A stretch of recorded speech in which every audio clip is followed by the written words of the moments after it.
কিরে, পায়ে 2 টাকার স্যান্ডেল, গায়ে কুচকানো শার্ট, তোর এই ভার্সিটিতে ঢুকার ভিসা কে দিল রে? তোরা এভাবে কেন বলতেছিস? আরে শুনুন না, তুই থাকোস কই?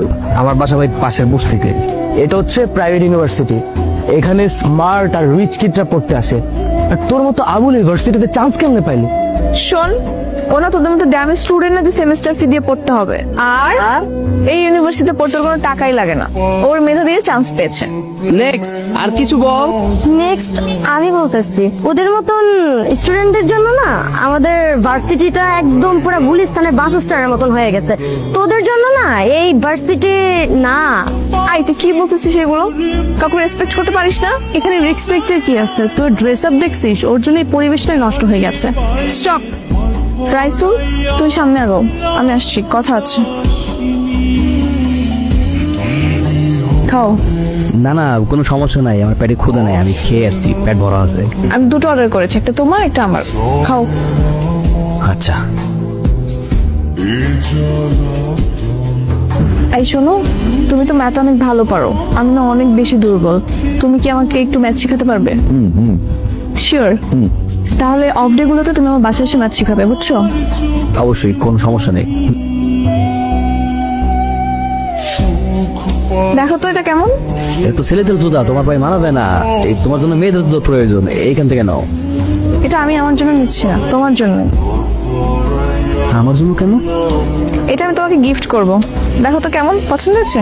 আরে আজকে তো আমার জন্মদিন না, আমার জন্মদিন তো 2 মাস আগে চলে গেছে, সামনের বছর আবার আসবে। জন্মদিনে তো কি হয়েছে, আমি তোমাকে এমনি গিফট করব।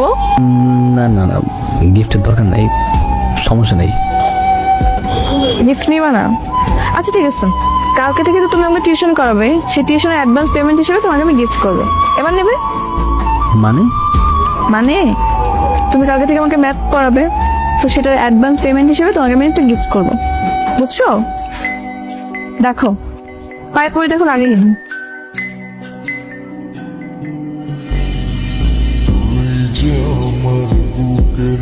মা বইসা আছো কেন? চলো খামো লগে, খাও, খাওন দাও। কি ব্যাপার মা, ভাতটা দাও খাই। ডাইল শেষ, রামদম কি? শোনো, আমি নতুন একটা টিউশনি পাইছি, ও টিউশনিতে আমি অনেক টাকা পাবো। আল্লাহর মধ্যে টিউশনে টাকা পাইলে আমাকে পুরো মাস চলে দেবো, ওর টেনশনের কিছুই নেই। আলহামদুলিল্লাহ। হ্যালো, কি করছো? এই কিছু না, এই যে ডিনার করতেছি। ও, কি খাচ্ছো? গুড়মুড়ি, আমি রাতে গুড়মুড়ি খাই। আচ্ছা শোনো, কালকে তো ভার্সিটি অফ, তো কালকে কিন্তু চলে এসো। হ্যাঁ হ্যাঁ ঠিক আছে, আমি সকাল সকাল চলে আসবো, তুমি আমার ফোনে অ্যাড্রেসটা টেক্সট করে দিও। Okay bye. মা কি হয়েছে, মুড়ি খাবো, সমস্যা কি? তুমি বল। তুমি তো আনইজি ফিল করতেছো কেন? আমরা তো ফ্রেন্ড, চিল। এনো, তুমি তোমার মেধা দিয়ে ম্যাথটা সলভ করবে। অঙ্কের ব্যাপারে প্রথমে যে কথাটা জানতে হবে সেটা হচ্ছে যে ম্যাথের ভয় পাওয়া যাবে না। হ্যাঁ, ভয় পেলেই কঠিন মনে হবে, জিনিসটাকে ভালোবেসে করতে হবে। এই তো হয়ে গেল, বুঝতে পারছো? আসলে তো অনেক ইজি, আমি এত সহজভাবে কখনো শিখি নাই। এখন থেকে পারবা। আঙ্কেল আসসালামু আলাইকুম। বসো, আমার বাবা। হ্যাঁ, কি ব্যাপার বলো। এই ছেলেকে ও তো অতসীর বন্ধু। অতসীর বন্ধু মানে? এই বস্তুটার ছেলে অতসীর বন্ধু হয় কি করে? ভার্সিটির বন্ধু, ছেলেটা নাকি খুব ভালো ম্যাথ পারে, তাই অতসী বলছিল ওর কাছে ম্যাথ করবে। দেশে টিচারের অভাব, ওরকম লোয়ার ক্লাস ছেলের কাছে ওকে ম্যাথ শিখতে হবে না, তোকে আজকে বিদায় করে দাও।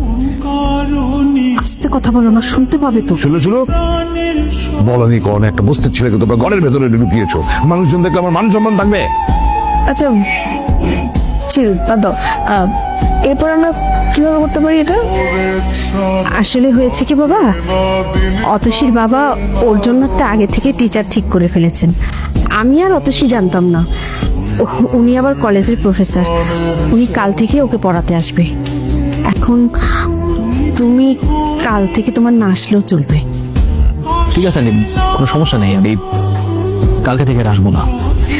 আচ্ছা ঠিক আছে বাবা, নাস্তা করো।